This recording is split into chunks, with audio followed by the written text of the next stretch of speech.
Okay, before the video starts, here's the deal. Over the next year, we're going to read 200 classics, / we're going to speed run them. And those 200 classics are there on the wall, plus in the pink The After Hours list of 25 extra books. Okay, Zach, start the video!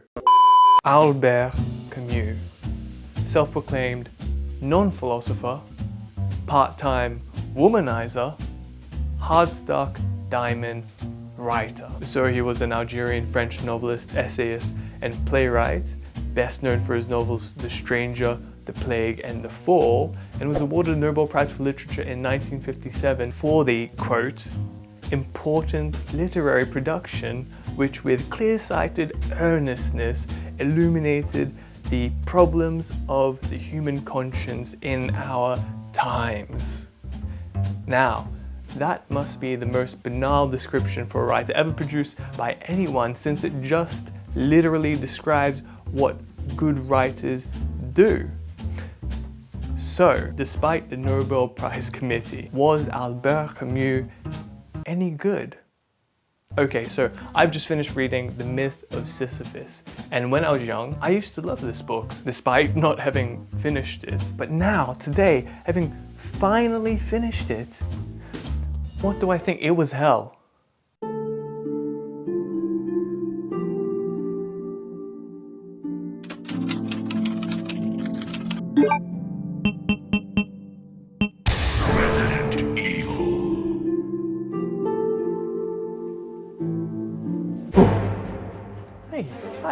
Hey, I'm James, and I want to start something here called Sakbao, in which I summarize, analyze, and criticize beauty, originality, and wisdom as found in books. And we're going to do it 200 times. But first, I just want to start out with a little pre-canon warm-up. And so I started with The Myth of Sisyphus. What is the book about, though? In one sentence, it is a book-length essay against suicide. A deeper summary would be that The Myth of Sisyphus presents Camus' philosophy of the absurd. The absurd lies in the juxtaposition between humans' need to attribute meaning to life and the, quote, unreasonable silence that the universe has in response. Camus asks, does the realization of the absurd require suicide? Camus answers, no, it requires revolt. Camus compares the absurdity of man's life with the punishment of Sisyphus, who was a figure in Greek mythology, condemned forever to the meaningless task of rolling a boulder up a hill only to watch it fall all the way back down again. And he was to repeat this task over and over, as most of you know. The essay concludes, the struggle itself towards the heights is enough to fill a man's heart. One must imagine Sisyphus happy. Now, if this is a convincing argument or not is up to the reader, of course. To me, reading this for the second time, oh my God, man, was it a slog. I mean, I remember when I was young, this was one of the first books that I picked up and that got me into literature.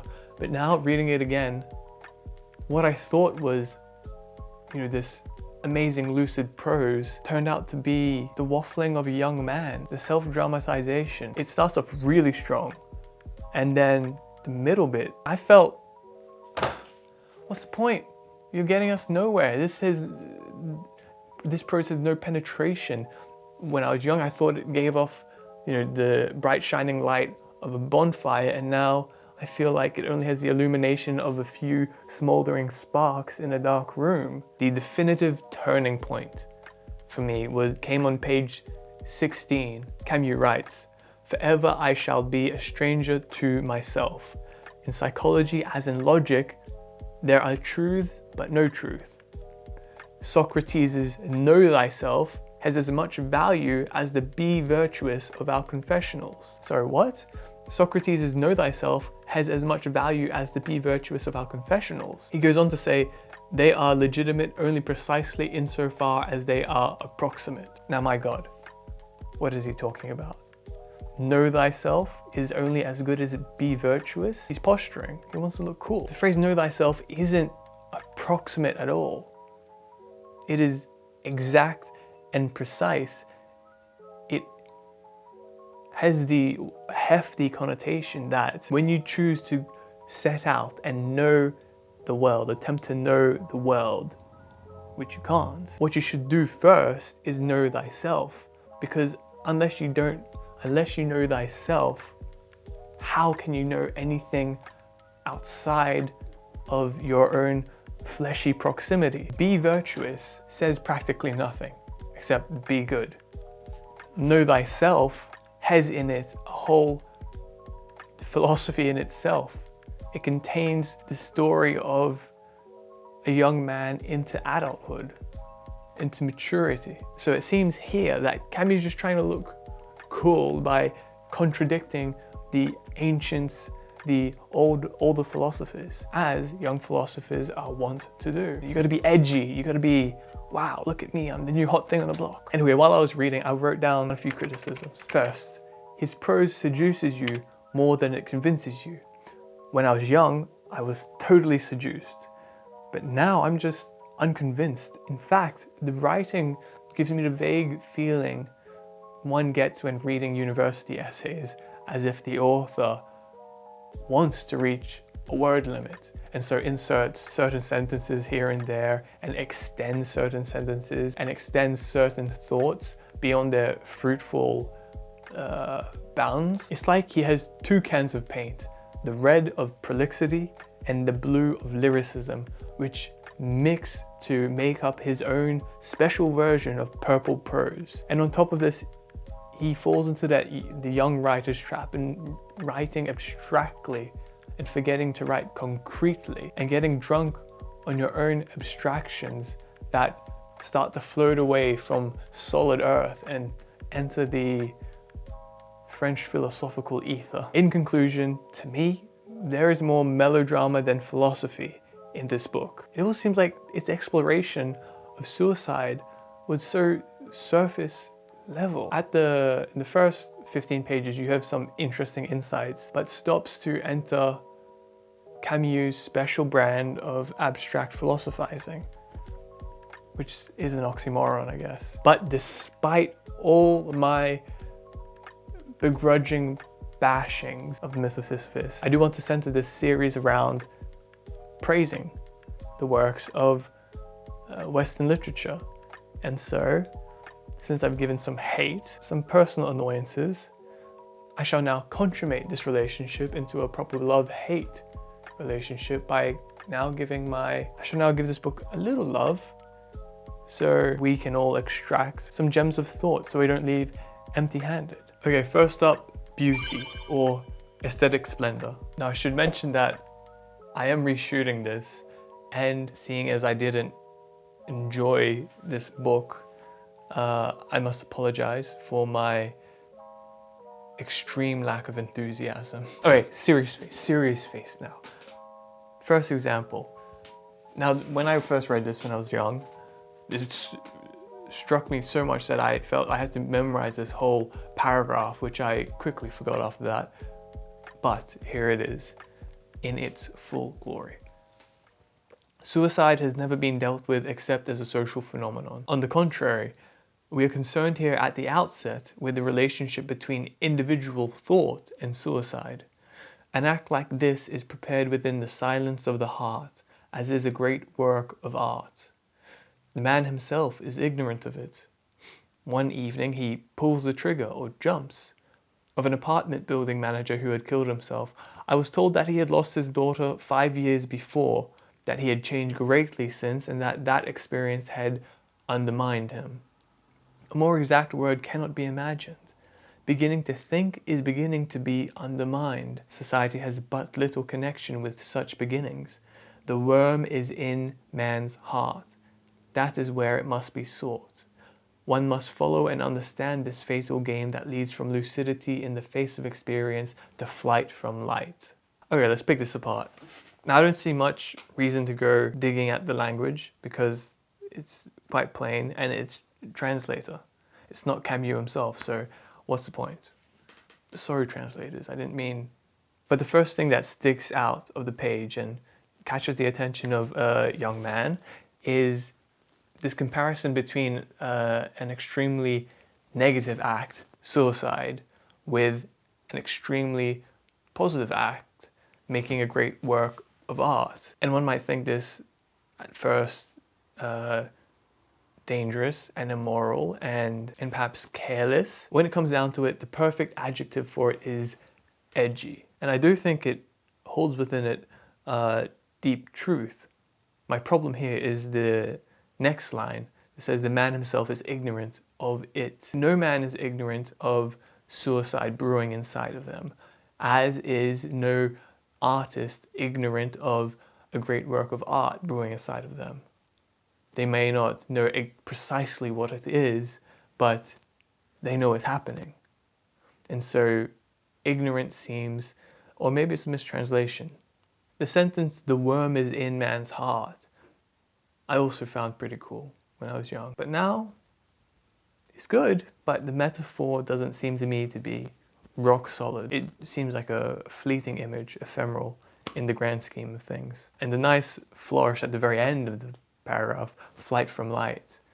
We must commend the translator for that one, because we cannot know if there was a comparable rhyme in French that Camus wrote. The second example of beauty. Myths are made for the imagination to breathe life into them. As for this myth, one sees merely the whole effort of a body straining to raise the huge stone, to roll it and push it up a slope 100 times over. One sees the face screwed up, the cheek tight against the stone, the shoulder bracing the clay-covered mass, the foot wedging it, the fresh start with arms outstretched, the wholly human security of two earth-clotted hands.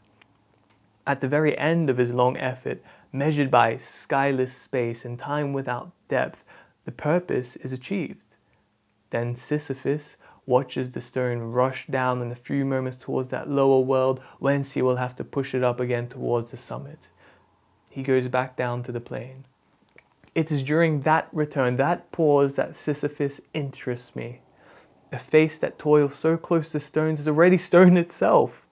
I see that man going back down with a heavy yet measured step towards the torment of which he will never know the end. That hour, like a breathing space which returns as surely as the suffering.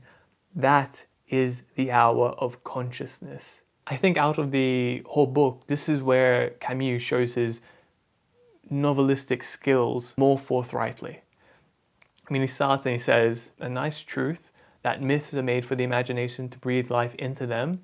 And then he goes on to breathe life into the myth of Sisyphus, which is a flex, to be sure. And the way he breathes life into this myth with these earthen descriptors. But it isn't this first paragraph that interests me, but the second paragraph. And the second paragraph needs the first paragraph to hold it up like Sisyphus holding up his boulder. The second sentence of the second paragraph, a face that toils so close to stone is already stone itself, is nice, but it doesn't seem persuasive to me. But it is how it comes to its end.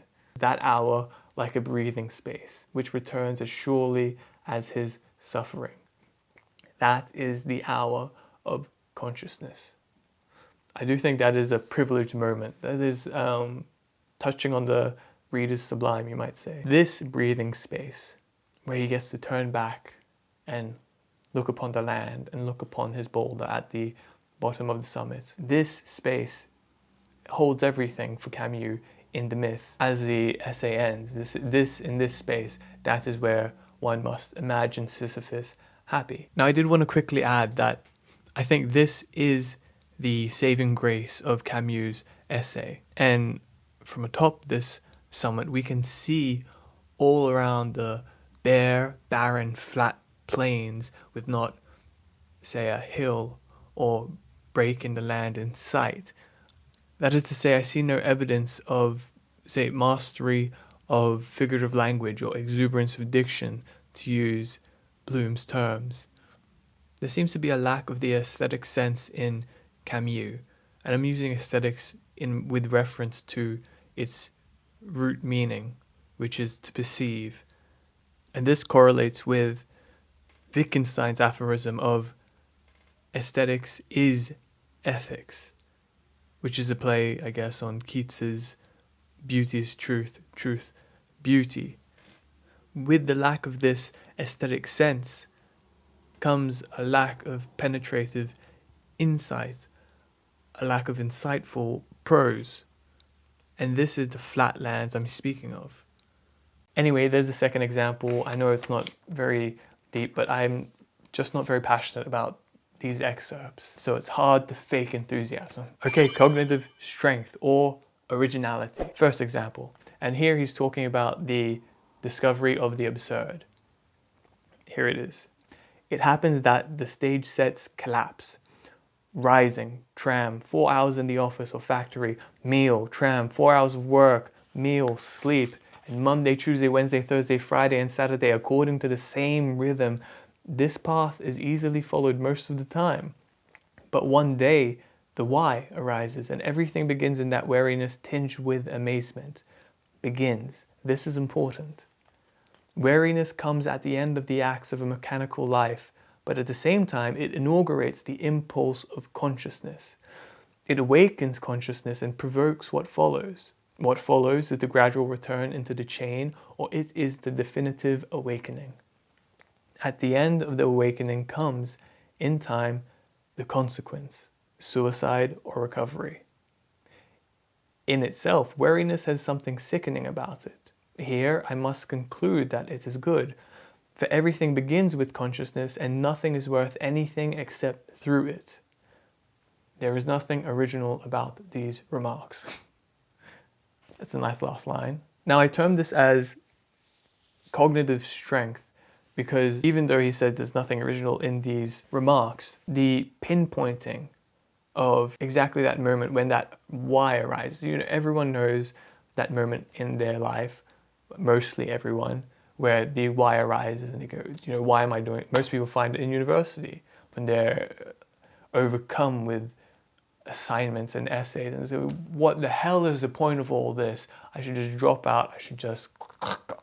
But the observation that wariness, when it comes at the end of the mechanical life, brings up a new, deeper consciousness, a deeper awareness of oneself and everything around oneself. And Camus' observation that if one wants to possess this new consciousness, one needs to sustain their inhabiting of this new awareness, or else comes the gradual return into the chain, as he says.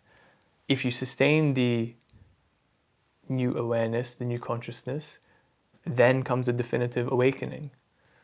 But as he points out, one way of sustaining this new consciousness is also the unending brooding of suicidal ideation. If you are so despondent that all you think about is the meaningless of life and so on and so forth, then also you sustain this new consciousness about the meaninglessness of life, or the violent apprehension of the absurd. And then suicide comes, or recovery.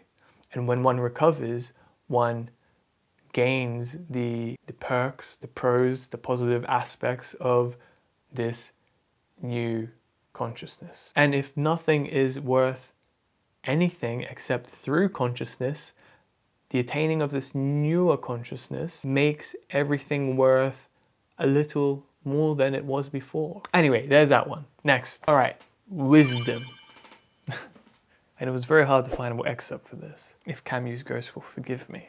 Probably not. This comes in the last chapter when he's explicating the myth of Sisyphus with his interpretation. Happiness and the absurd are two sons of the same earth. They are inseparable. It would be a mistake to say that happiness necessarily springs from the absurd discovery. It happens as well that the feeling of the absurd springs from happiness. I conclude that all is well, says Oedipus, and that remark is sacred. It echoes in the wild and limited universe of man. It teaches that all is not, has not been exhausted. It drives out of this world a God who had come into it with dissatisfaction and a preference for futile sufferings.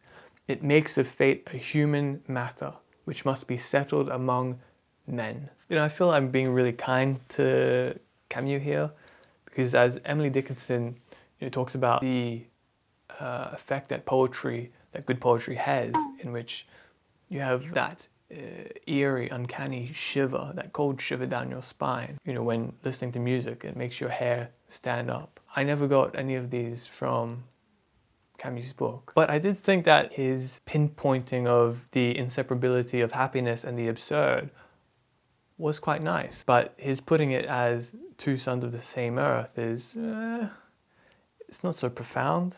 It's not much wisdom or surplus meaning. And I think the translator muddles it a little bit, but Camus pointing out that this dual springing forth of happiness from absurdity and absurdity from happiness is a quite nice observation as well. And of course he qualifies that by saying it would be a mistake to say that happiness necessarily springs from the absurd discovery, because more often despair springs from the absurd discovery. But he's saying you have as much reason to be happy from the absurd. And I think many people have experienced this as well. You know, you see, it's that feeling of apprehending the meaninglessness of the universe and being happy and going, well, the world is now completely open to me since it's meaningless, and I can be, you know, the proper existentialist and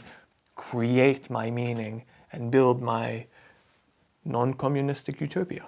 Now the rest of the excerpt, the Oedipus quote, it doesn't strike me as anything, you know, the ending flourishes, that, you know, it drives out of this world a God who would come into it with dissatisfaction, a preference for futile sufferings. It just feels like, you know, you're saying something cool. It sounds cool. It seduced the young me, but now that I'm older, it's like, okay, we're being cool. And Camus was a really cool guy.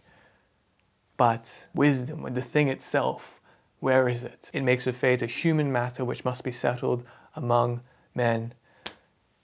Everything must be settled among men. I mean, what do you want me to say? Anyway, that's literally how much will I have with dealing with the myth of Sisyphus. I thank it for all the memories it gave to me, but right now, I can't deal with it. Would it be mean to say that the banality is overwhelming? Anyway, the beauty, originality, and wisdom score, the B.O.W score.